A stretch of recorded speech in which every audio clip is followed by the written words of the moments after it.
कोशिश कर रहा हूं कि इस महीने तक मेरा लास्ट एंड है कि इस महीने तक गुलाम हैदर को वीजा मिल जाना चाहिए, वो भारत में आ जाना चाहिए। ये मेरी डेडलाइन मैंने खींच दी है कि अक्टूबर के महीने तक, लास्ट अक्टूबर तक, अगर दिवाली तक अगर उसको वीजा नहीं मिलता है तो नवंबर में मोमिन मलिक पाकिस्तान जाएगा और गुलाम हैदर को भारत में लेके आएगा, कानूनी लड़ाई लड़ने के लिए, इंसानियत की लड़ाई लड़ने के लिए। ये मैं आपको कह रहा हूँ। बहुत से लोग कहते हैं जी आप क्यों आएंगे, एक यूट्यूबर को हमने देखा, किसी ने क्लिप भेजा, कह रहे जी वो नई नई अपनी वो चला रहे हैं, वो कह रहे हैं जी आप क्यों आएंगे, यहाँ से क्या होगा। तो भाई हमारा हाई कमीशन ऑफ जो इंडिया है वो इस्लामाबाद में है, चूंकि वही स्टैंप लगाएगा वीजा पे, और मैं एक इंडियन हूं तो मैं अपने हाई कमीशन में जाऊंगा, अपने अधिकारियों से मिलूंगा और तमाम जो कागज मैंने दिए हैं वो भी दोबारा फिर लेके जाऊंगा और मैं वहीं बैठ जाऊंगा बाहर जब तक गुलाम हैदर को वीजा नहीं मिलेगा। ये मैं आपको बता रहा हूँ। हाई कमीशन ऑफ इंडिया के बाहर गेट पे ही बैठा रहेगा मोमिन मलिक जब तक उसको गुलाम हैदर को वीजा नहीं मिलेगा। चाहे बेशक भारत में आते ही मैं अरेस्ट हो जाऊं, उसकी मुझे कोई दिक्कत नहीं है, ठीक है, लेकिन गुलाम हैदर को वीजा दिला के लाऊंगा, ये मैं आपको बता रहा हूँ। और हमारी इसके अलावा एक बात और, ये नौबत भी नहीं आएगी, हमारे जो भारत की सरकार है, हमारे भारत की सरकार, हमारे आदरणीय नरेंद्र मोदी जी की सरकार, माननीय अमित शाह जी की जो गृह मंत्रालय के हमारे माननीय हमारे लोकप्रिय नेता है गृह मंत्री हमारे अमित शाह जी, वो कभी किसी का जायज काम रोकते नहीं है, चाहे पाकिस्तान का हो, दुनिया का किसी देश का हो।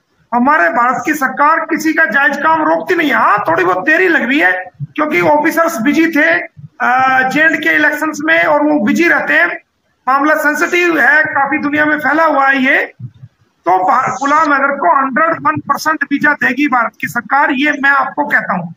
और अगर कोई कमी रह जाती है, कोई बात रह जाती है तो मैं स्वयं जाऊंगा और उसको लेके आऊंगी। ये बच्चों के ऑर्डर मैंने करवा के रखे हुए, मैं आपको बार बार कह रहा हूँ, कोई काम पेंडिंग नहीं। देखो, सीमा हैदर को जेल भेजना, दो चीजें, मेरे 3 ग्राउंड है, 2 बातें हैं हमारी। नंबर, गुलाम हैदर के बच्चे दिलवाना, सबसे बड़ी प्रायोरिटी मेरी ये है, सबसे बड़ी अहमियत ये है कि गुलाम हैदर के बच्चों को, गुलाम को दिलवाना, सबसे बड़ा पॉइंट ये।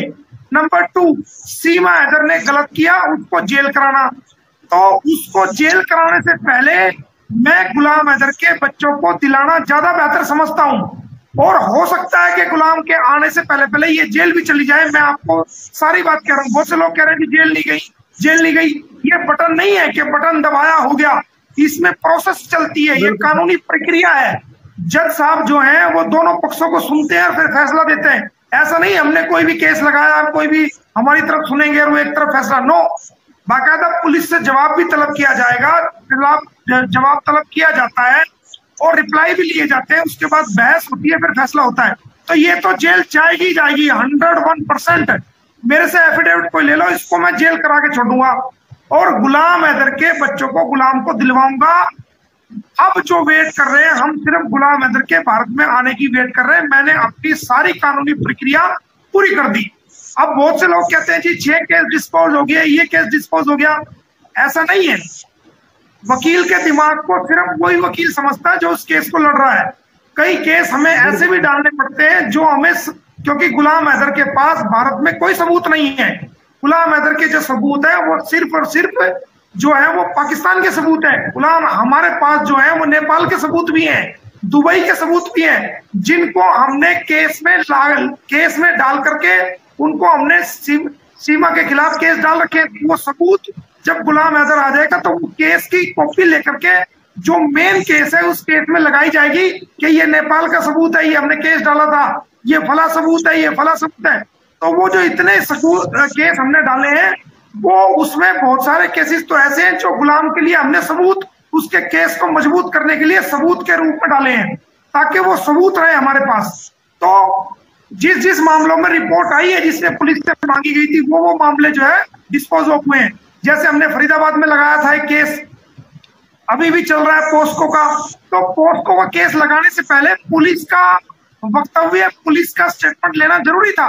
तो हमने पुलिस के खिलाफ केस डाला तो पुलिस ने अपना स्टेटमेंट दिया, वो स्टेटमेंट हमने पोस्को केस में लगाया। यानी इधर से डॉक्यूमेंट लिया तो उधर लगाया। और कभी भी डिपार्टमेंट या पुलिस डायरेक्ट डॉक्यूमेंट नहीं देती वो, क्योंकि मामला पाकिस्तान से जुड़ा हुआ है। सब फूक फूक के कदम रखते हैं, ऑफिसर भी डरते हैं। तो इसलिए हमने केस लगाए और केस लगा के वो डॉक्यूमेंट लिए। जब वो डॉक्यूमेंट मिले, वो केस डिस्पोज हुआ, तो हमने उसको जो है दूसरे केस में जो हमें डालना था मेन केस में, उसमें हमने इस्तेमाल लिया। ये एक वकील की कानूनी गुगली होती है, इसको समझना टेढ़ी खीर है। एक वकील के दिमाग में क्या चल रहा है, किस हिसाब से वो अपने केस को कर रहा है, उसको समझने के लिए दूसरे वकील को भी कई बार चक्री काटनी पड़ती है कि इस वकील का दिमाग कहाँ जा रहा है, ये कैसे काम कर रहा है। तो जो मैंने कानूनी कार्रवाई की है, तो मेरे दिमाग को समझने के लिए भी कम से कम 100 वकीलों को चक्री काटनी पड़ेगी कि इसने कौन सा दिमाग का इस्तेमाल किया है। और बहुत सी बातें ऐसी हैं जो जनरल पब्लिक में हम नहीं बता सकते। हम केवल उतनी ही बात बताते हैं जितनी की बतानी चाहिए, क्योंकि उससे सीक्रेसी लीक होती है। और हमारी जो मुहिम है, लीगल जो हमारी चाल है, उसमें हमें परेशानी का सबब हो सकती है। इसलिए अपने केस को कामयाब करने के लिए हमें बहुत सारे स्टेप उठाने पड़ते हैं। बहुत से लोगों को समझ नहीं होती, इंटरनेट के माध्यम से ऑर्डर देखते हैं, कम्युनिटी पे लगा देते हैं, ये हो गया वे हो गया, उनको कानूनी समझ नहीं है। पूरी दुनिया के लोगों की जवाबदेही मोमिन मलिक की है, कोर्ट की जवाबदेही मोमिन मलिक की है, गुलाम हैदर की जवाबदेही मोमिन मलिक की है, अंसार वर्नी की जवाबदेही मोमिन मलिक की है। तो पूरी दुनिया को मुझे जवाब देना है। इसमें ऐसा नहीं है मेरी रेपुटेशन दांव पे लगी है, एक इंसानियत की रेपुटेशन मैं अपनी रेपुटेशन को दांव पे नहीं मानता। मैं अपनी रेपुटेशन को दांव पे बिल्कुल भी नहीं मानता। मैं ईमानदारी से काम कर रहा हूँ और मेरा परमात्मा, मेरा ईश्वर जानता है कि कितनी ईमानदारी से मैंने काम किया है। ये इंसानियत की रेपुटेशन दांव पे है। मैं अपनी रेपुटेशन मान करके इस पे काम नहीं कर रहा हूँ कि मेरी रेपुटेशन का सवाल है, बल्कि ये इंसानियत के मानने वालों की रेपुटेशन और इंसानियत की रेपुटेशन का सवाल है। और सबसे बड़ी बात है कि एक अभागे बाप के जो उसके बच्चे 4 उससे अलग हुए, उनको दिलाने के लिए एक कोशिश है जो मैंने की है, और आप लोगों की लड़ाई के साथ ये कोशिश की जा रही है।